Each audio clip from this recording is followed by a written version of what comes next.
Late one night in New Orleans, a poor black taxi driver sat exhausted on a deserted street corner, waiting for his next customer, when he saw a desperate woman tightly holding her child, her eyes filled with fear and exhaustion. He drove them home and refused to take any money, even though he was struggling himself.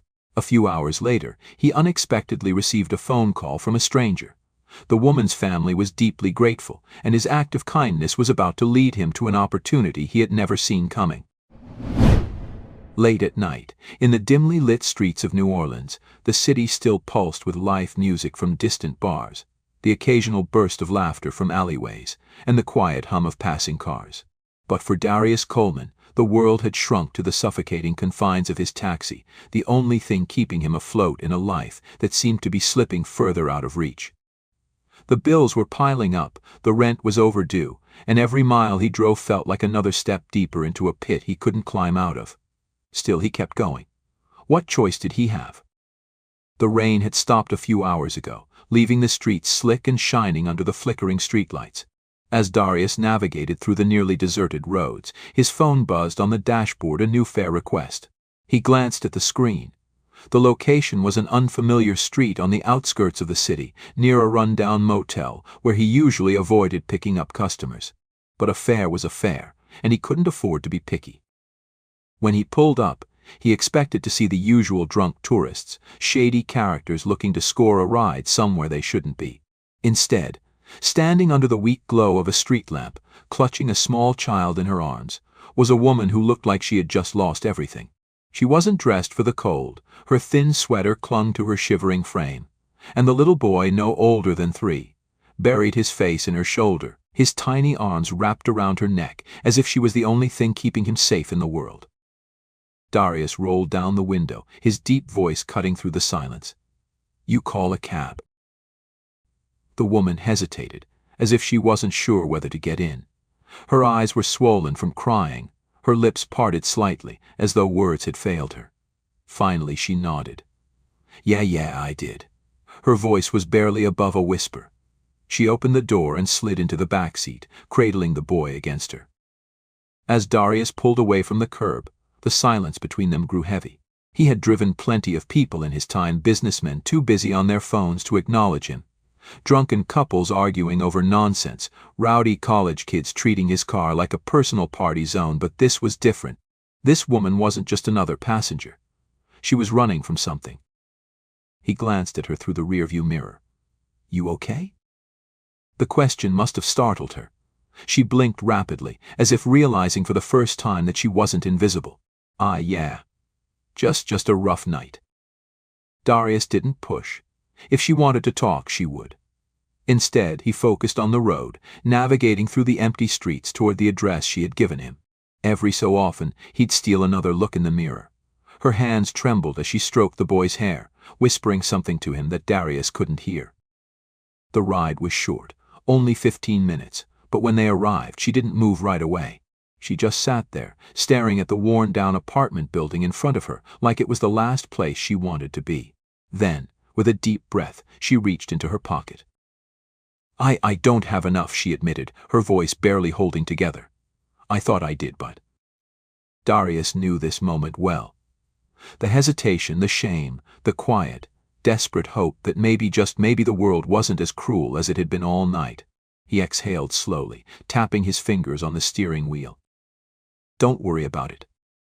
She looked up sharply, her eyes searching his face as if waiting for him to take it back. What? "I said don't worry about it. Just get inside, make sure the kid gets warm." Tears welled up in her eyes again, but this time they weren't from despair. I can't, It's just a ride," Darius interrupted, shrugging. "Ain't gonna make or break me." That wasn't entirely true. He needed every dollar he could get. But something about the way she clutched that child, the way her shoulders sagged like the weight of the world was crushing her, told him that tonight she needed this kindness more than he needed the money. She swallowed hard, wiping her eyes. "Thank you," she whispered. Then, with one last glance at him, she stepped out of the cab, hoisting the child higher in her arms as she disappeared into the shadows of the building. Darius sat there for a moment, watching until the door shut behind her. Then, with a heavy sigh, he put the car in gear and pulled away. He told himself it was just another night, just another ride. But deep down, he knew it wasn't. As the city settled into the quiet lull of the early morning hours, Darius finally pulled into his driveway, his body heavy with exhaustion. The night had been long, and the weight of his reality pressed down on him harder than usual. Rent was due, the car needed maintenance, and he had barely made enough tonight to put a dent in his growing list of expenses. And yet, as he shut off the engine and leaned back against the worn leather of his seat, it wasn't the unpaid bills, or the stress of making ends meet that occupied his mind. It was her, the woman, and her child. He wasn't sure why he couldn't shake the image of her, huddled in the back seat, arms wrapped protectively around that little boy, as if she were the only thing keeping him from disappearing altogether. He had driven thousands of passengers, heard more life stories than he cared to remember. But something about this one felt different. Maybe it was the way she had looked at him like she was drowning, and he had been the first person in a long time to throw her a rope. Darius let out a long breath, rubbing a hand over his face. He told himself to let it go, that he had done what he could, and whatever happened to her now was out of his hands. But deep down, a part of him wished he had asked more. Wished he had made sure she was really okay. His phone buzzed from the passenger seat. He frowned, glancing at the screen. It was nearly 1 in the morning. Nobody called him this late. For a moment he considered ignoring it, probably some scam or wrong number, but something gnawed at him, an instinct he couldn't quite place. He grabbed the phone and swiped to answer. "Yeah?" A pause. Then, a voice. Deep, steady, but carrying a quiet urgency beneath it. "Is this Darius Coleman?" Darius sat up straighter, his grip tightening around the phone. "Who's asking?" "I'm calling on behalf of Isabel Hayes." The name hit him like a slow-moving train, his stomach tightening.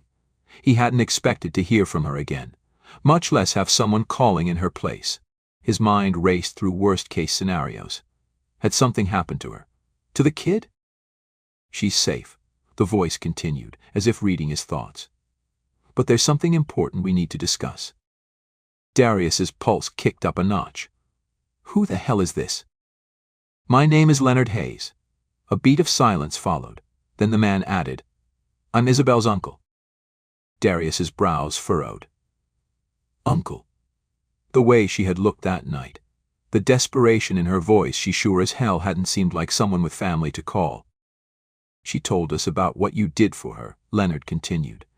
"And it's something that will not be forgotten." Darius exhaled sharply, shifting in his seat. "Look, man, I just gave her a ride. That's all." Another pause. Then Leonard spoke again, his tone measured but firm. "You don't understand. You didn't just give her a ride. You were there for her at a moment when she had no one, and that means something." Darius's jaw clenched. He didn't like the way this conversation was heading, like there was a whole other story being written that he hadn't agreed to be a part of. "What exactly are you getting at?" There was a rustling on the other end, followed by a deep breath. And then Leonard said the words that made Darius sit up completely awake. "She comes from a very wealthy family. A very powerful family. But years ago she walked away from all of it. Tonight was the first time she's reached out to us in years." Darius didn't move, didn't breathe. He wasn't sure what he had expected, but it sure as hell wasn't this. Leonard continued. "She wouldn't tell us why she was out there alone or why she was struggling, but she told us about you. About how, in her lowest moment, a man she didn't even know showed her kindness without expecting anything in return." Darius's grip tightened around the phone. His throat felt dry. "Why are you telling me this?" "Because we want to meet you." Silence stretched between them, thick and unyielding. Darius felt like the air had been knocked from his lungs. This didn't make sense. He was a taxi driver barely keeping his head above water. What business did he have sitting down with a family like hers? Leonard must have sensed his hesitation. "I know this is unexpected, and I know you have no reason to trust me, but I can assure you this is not a game. Come to the address I'm about to send you. Tomorrow." A pause. "It'll be worth your time." Darius let out a slow breath, his mind racing. Every instinct told him to say no, to stay out of whatever mess he had unknowingly stumbled into. But something about Leonard's voice, calm, measured, yet carrying a weight Darius couldn't ignore, made him hesitate. He had a choice.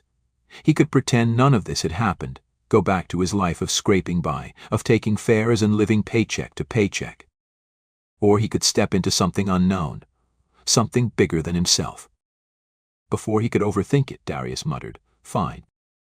"Good," Leonard said. "I'll text you the address." And just like that, the call ended.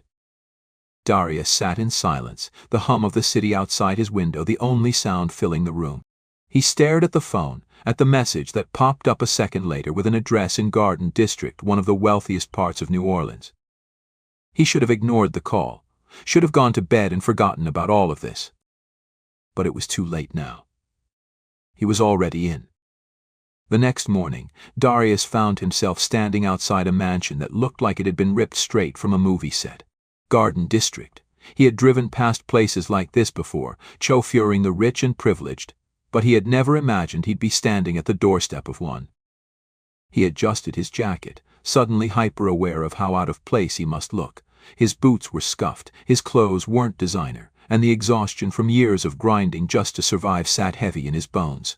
He had no business being here. And yet, here he was. Taking a deep breath, he reached for the doorbell. The chime that echoed inside was the kind of sound that only existed in houses where people never had to worry about rent or overdue bills. A few seconds later, the massive double doors swung open, revealing a man in a crisp gray suit. He was older, maybe in his late 50s, his posture straight and calculating. The kind of man who carried power like a second skin. "Darius," the man greeted, offering a firm handshake. "I'm Leonard Hayes. Thank you for coming." Darius hesitated for only a second before taking the man's hand. His grip was strong, practiced, the handshake of a man who expected to be listened to. Leonard stepped aside. "Come in."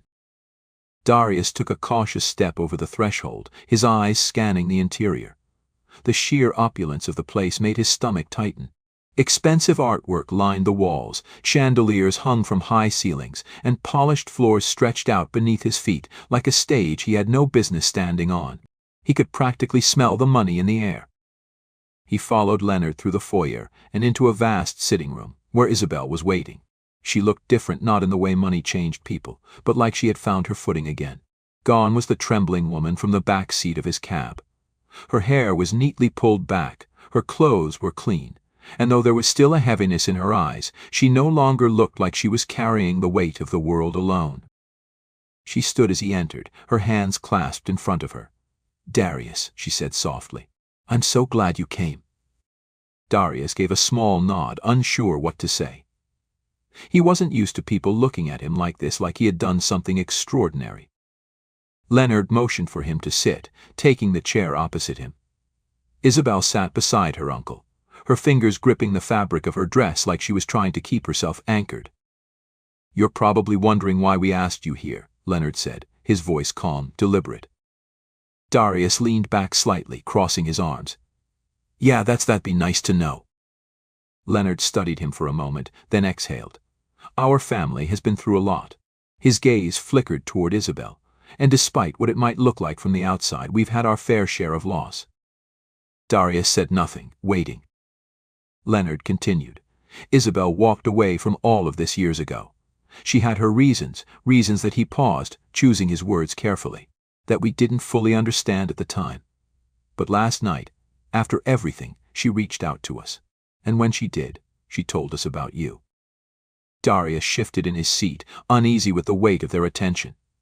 "Like I said before, all I did was give her a ride." Leonard shook his head. "No, you did more than that." Isabel leaned forward then, her voice softer than her uncle's but carrying just as much gravity. "You didn't just give me a ride, Darius. You showed me kindness when I had nothing. No money, no hope, no safety. You didn't know who I was. You didn't ask for anything in return. And after everything I've been through, I can't tell you how much that meant." Darius swallowed, unsure how to respond. He wasn't used to people talking about him like this. Leonard steepled his fingers. "That kind of selflessness is rare. And in this family, when we see something rare, we don't ignore it." Darius narrowed his eyes slightly. What are you saying? Leonard exchanged a glance with Isabel before turning back to him. We want to offer you something more. A chance to change your life. Darius's pulse kicked up. He could feel the shift in the air, the weight of what was coming next. Leonard leaned forward. We want to help you. Not just with money, but with opportunity. We have businesses, investments, resources. And we believe that people like you, people who do the right thing when no one is watching, deserve a chance to thrive. Darius felt his breath catch. This wasn't just charity. This wasn't a rich man throwing him a few bucks out of guilt. This was something real. But still, it didn't make sense. He shook his head slightly, frowning. Why me? Isabel's voice was quiet but certain. Because you deserve it. For a moment, Darius couldn't speak.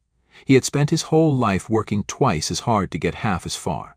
He had seen good men get chewed up and spit out by the world. No one had ever just offered him something like this. And yet, here they were, waiting for his answer. Darius let the words settle, the weight of them pressing against his chest. You deserve it. He wanted to believe that. Wanted to believe that after years of grinding, of struggling just to keep his head above water, something good could finally come his way. But life had never worked like that for him. Nothing came without a price. He sat back, folding his arms across his chest. What exactly are you offering? Leonard studied him for a moment before answering, his tone measured. A clean slate. A real shot at something better. We know you've worked hard your whole life, but hard work alone doesn't always open doors. We want to change that for you.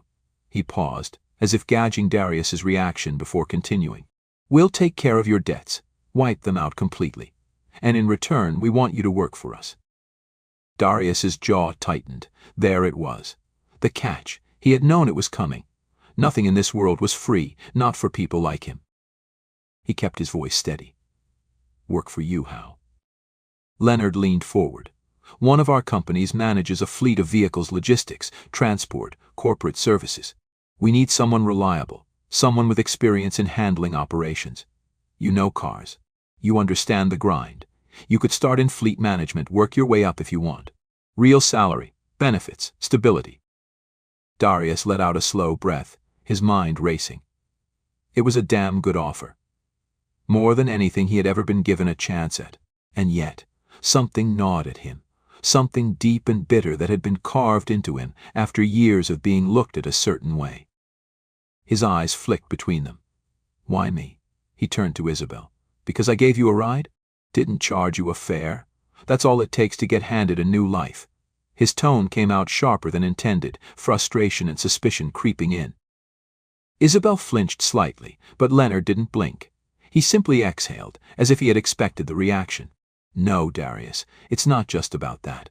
It's about who you are.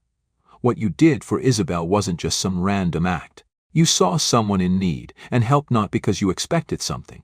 Not because you wanted recognition, but because it was the right thing to do. Darius clenched his jaw, his pulse pounding in his ears. And that's rare. A black man doing the right thing. Leonard's face remained unreadable. No, but a man who's been pushed down by life again and again, who still chooses to do good when no one is watching.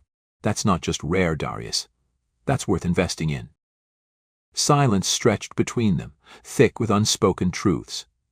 Darius's mind flashed back to every time he had been overlooked, every job he had been passed up for, every moment someone had made it clear he wasn't meant to be more than what he was. He had learned not to expect opportunities like this, because men like him didn't get them. He swallowed, his voice quieter this time. What if I say no? Leonard didn't hesitate. Then we shake hands, and you walk out of here with no hard feelings. No strings attached. Darius studied him, searching for the lie. He found none. He shifted in his seat, glancing toward Isabel. Her eyes were softer now, but there was something else there too, understanding. She knew what it felt like to be doubted, to have people assume the worst. She spoke then, her voice quiet but firm. I know it's hard to trust this, to trust us. But Darius, I don't want you to think we're just handing you something. You've already earned it. You just never had anyone to see it before. The words hit him harder than he expected. He let out a slow breath, rubbing a hand over his face. His whole life, he had been waiting for someone to see him. Really see him. And now they did. He looked back at Leonard, his voice steady this time. When do I start? The first few weeks at Hayes Logistics were a test, and Darius knew it. He could feel the eyes on him, the skeptical glances from upper management, the whispered conversations when he walked past. He had seen it before, the way people sized him up, waiting for him to fail. He didn't come from their world. He didn't wear tailored suits or carry a last name that opened doors. To them, he was just a cab driver who had somehow stumbled into the big leagues. But what they didn't know, what they couldn't see, was that Darius had been proving himself his entire life. He showed up early, left late. He studied the routes, learned the logistics, memorized the fleet's inefficiencies before anyone else even noticed them. He put in the kind of work that couldn't be ignored. And slowly, the looks began to change. A month in, one of the senior managers, a man named Robert Calloway, called him into his office. "You've been making quite an impression," Calloway said, leaning back in his chair, his fingers tapping against the desk. "I'll be honest, when Leonard brought you in, I wasn't sure what to think. But you're proving to be more than just a goodwill hire." Darius didn't flinch. He had expected this conversation sooner or later, the moment when someone would finally admit they had never really believed in him. "I appreciate that," he said evenly. Calloway studied him for a beat. "You ever thought about moving up? Expanding your role here?" Darius met his gaze without hesitation. "I don't plan on staying in one place." A small smirk tugged at the corner of Calloway's mouth. He nodded, approvingly. "Good. That's what I like to hear." By the third month, Darius had streamlined fuel costs, reorganized vehicle maintenance schedules, and increased efficiency by nearly 20%. Even the most doubtful executives had no choice but to acknowledge him. And by the 6th month, Leonard called him into his office. "You've done more than we could have asked for," he said, setting a folder down on the desk between them. "And I think it's time we made things official." Darius raised a brow. "I thought I was already official." Leonard chuckled.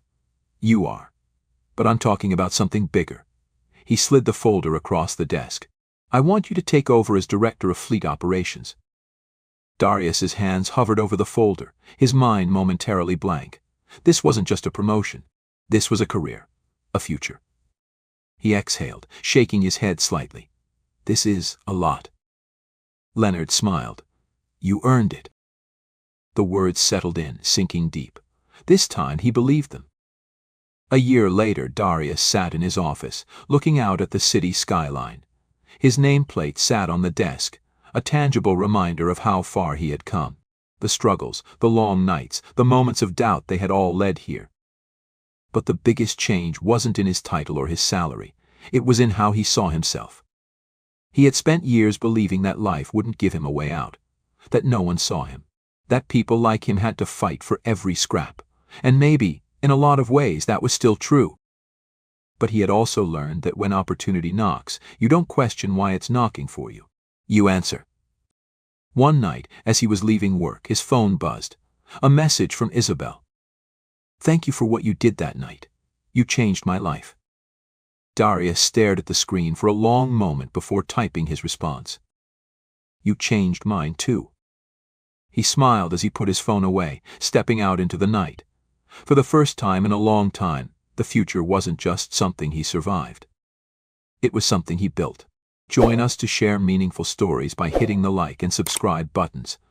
Don't forget to turn on the notification bell to start your day with profound lessons and heartfelt empathy.